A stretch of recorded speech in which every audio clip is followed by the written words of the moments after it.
दशरथ ने राम से यह तक कहा कि तेरी ये छोटी मां मुझसे गलत काम करा रही है बेटे, और तू इस समय सेनापति है, सारी सेनाओं का कंट्रोल तेरे हाथ में है, तू मुझे गिरफ्तार कर ले और मुझे जेल में डाल दे तो मेरा वचन भंग भी नहीं हुआ और तेरा राज्याभिषेक भी हो गया। मैं जेल में रह लूंगा लेकिन मैं तुझे निष्कासन नहीं दे सकता। लक्ष्मण कहते हैं राम से कि ये तीर, ये धनुष कंधे पे लटकाए घूमते हो, सुबाहु खरदूषण को मार के आए हो, बड़े वीर बनते हो, घर में अत्याचार हो रहा है, अनाचार हो रहा है, चुप बैठे हुए हो। कह रहे वलकल्ला वनवास जाऊंगा, मैंने कैसे भाई की पूजा की, कैसे नायक हो। जब तुम कहते हो मेरे बड़े भैया कि मैं अत्याचार सहन नहीं करूंगा, तो अत्याचार तो यही हो रहा है घर में, तो तीर उठाते क्यों नहीं हो। तो राम ने कितनी अद्भुत बात कही। राम कहते किस पर तीर उठाऊं, इस मां पर बचपन में जिसका सपना देख के इसके पास आकर सोया हूं, इस पिता पर जिसने सुबह अपने बाल बनाते समय एक सफेद बाल देखा और उस बाल को देखकर गुरु वशिष्ठ के घर गए और कहा कि अब बस मेरा राज्य समाप्त हुआ, राम को दे दीजिए। या इस भरत पर पाप भी जिसकी सोच की सीमा के बाहर खड़ा होकर प्रणाम करता है कि यहां नहीं जा सकता। किस पर तीर चलाने के लिए बोलता है, बता। राम कहते हैं कि बता मुझे, मैं किसको मारकर पातक लूं, इन तीनों में से किसे मार दूं। और आज समस्या क्या है, मुझे माफ करेंगी हमारी भाभियां, रात को टीवी पे क्या देख रहे हो, एक घर में 3 बहुएं हैं, पूरी रात षड्यंत्र चल रहा है। छोटी वाली ने बड़ी वाली का ऐसा करा, बड़ी वाली ने इसका ऐसा। ये अचानक नहीं हो रहा है, ये क्या सोच रहे हो, आपकी कहानी चल रही है। कहानी तो रामायण की चली थी तो कर्फ्यू लग जाते थे। तुम्हारे हीरे मोती जा चुके, तुम्हारी विद्या जा चुकी, तुम्हारी सारी तकनीक जा चुकी, तुम्हारे लड़के जा चुके, सब जा चुके। तुम्हारे पास एक चीज बची है जिसे छीनने के लिए पागल है पश्चिम, और वो चीज है तुम्हारा परिवार, तुम्हारे संस्कार।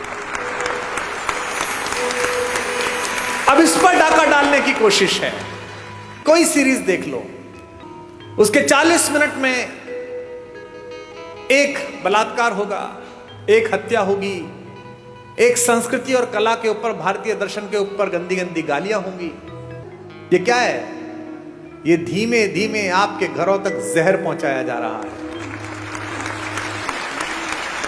क्या दिखाया जा रहा है आपके सीरियल में, एक लड़का है घर में, वो लड़का चरित्रहीन भी है, वो जिससे उसका विवाह हुआ उसके बाद भी किसी से प्रेम में है, वो जिससे प्रेम हुआ उसके बाद तीसरे से भी किसी से प्रेम में है, उस परिवार की दोनों महिलाएं उससे विवाह कर चुकी हैं। आप में से किसी ने ऐसा घर कहीं देखा है? ये भारत के घर नहीं है, एक परिवार में भी ये संस्कार नहीं, लेकिन ये डालने की कोशिश की जा रही है कि ये सही है। राम को त्रैलोक्य में सौंदर्य के पहले 5-10 नाम में आने वाली रावण की अनित्य सुंदरी बहन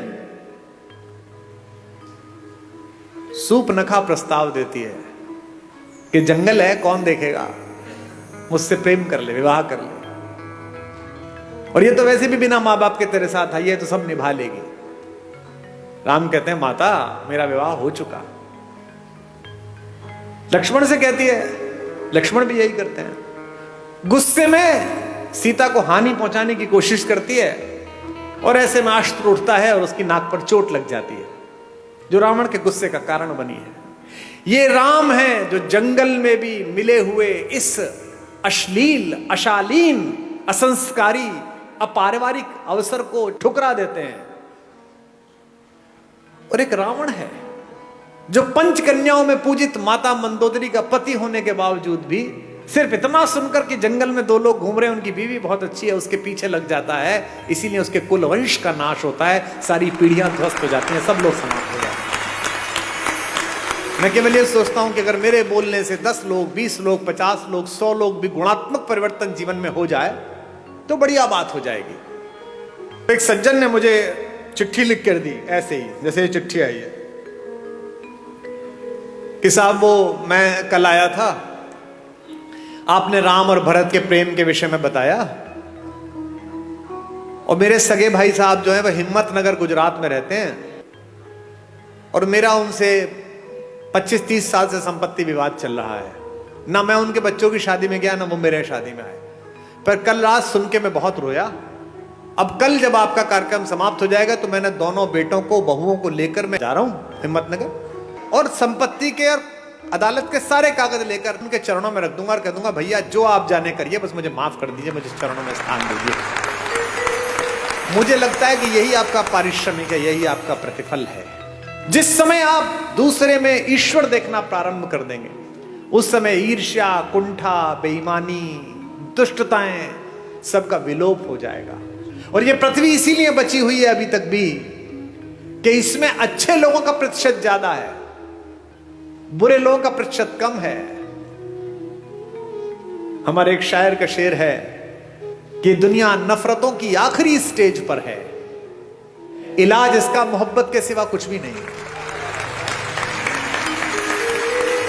ये दोनों भाई थे, यूक्रेन और रूस,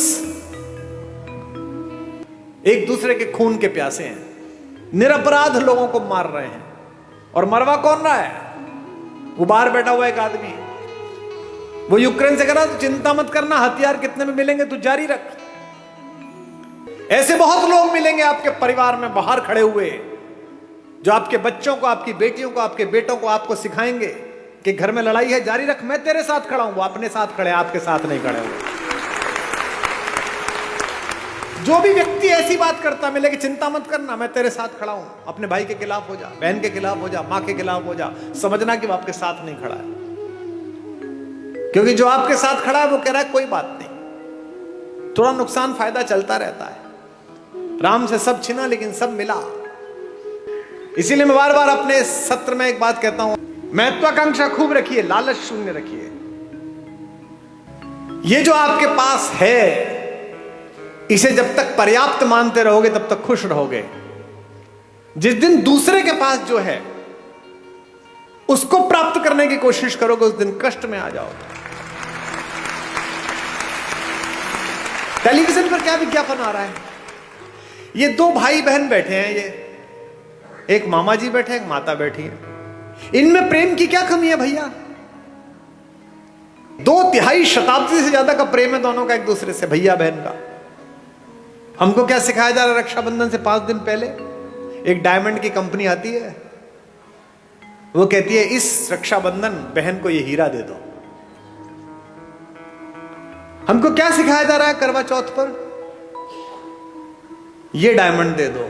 यहां तक कि घर में हम कौन सा कुकर खरीदे, इस पर भी प्रेम। जो बीवी से करे प्यार, वो इस फला कुकर से कैसे करे इनकार?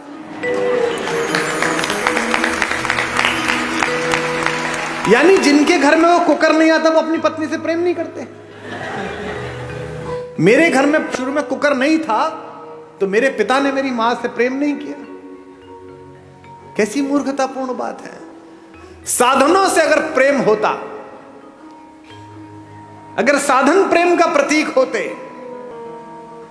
तो राम पिछड़ जाते, रावण जीत जाता। मुझसे लोग कहते हैं आगरे में एक सफेद रंग की बिल्डिंग दिखाकर कि ये प्रेम का प्रतीक है।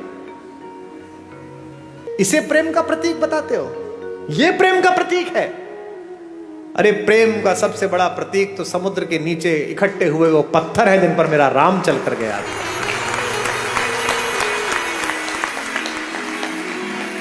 राम ने कहा है ऐसी की तैसी इस पर्वत की, ऐसी की तैसी समुद्र की। अगर मेरी प्रेमिका, मेरी पत्नी के बीच में कोई आया है तो 7 समंदर पार छुपाओ, उसके घर में जाके मारूंगा। ये प्रेम है, इसे प्यार कहते हैं। प्रेम साधन पर कैसे निर्भर हो गया? महिलाएं एक दूसरे से पूछती हैं इस बार करवा चौथ पे क्या दिलाया, इस बार एनिवर्सरी पे क्या दिलाया। नहीं, उपहार देने चाहिए, लेने चाहिए, अच्छी बात है, पर इससे प्रेम कैसे जस्टिफाई हो रहा है? कोई ज्योतिषी बता सकता है कि इस वाली शादी में इतने कैरेट का हीरा दे दो, इसके बाद तलाक नहीं होगा? बता सकता है? नहीं बता सकता।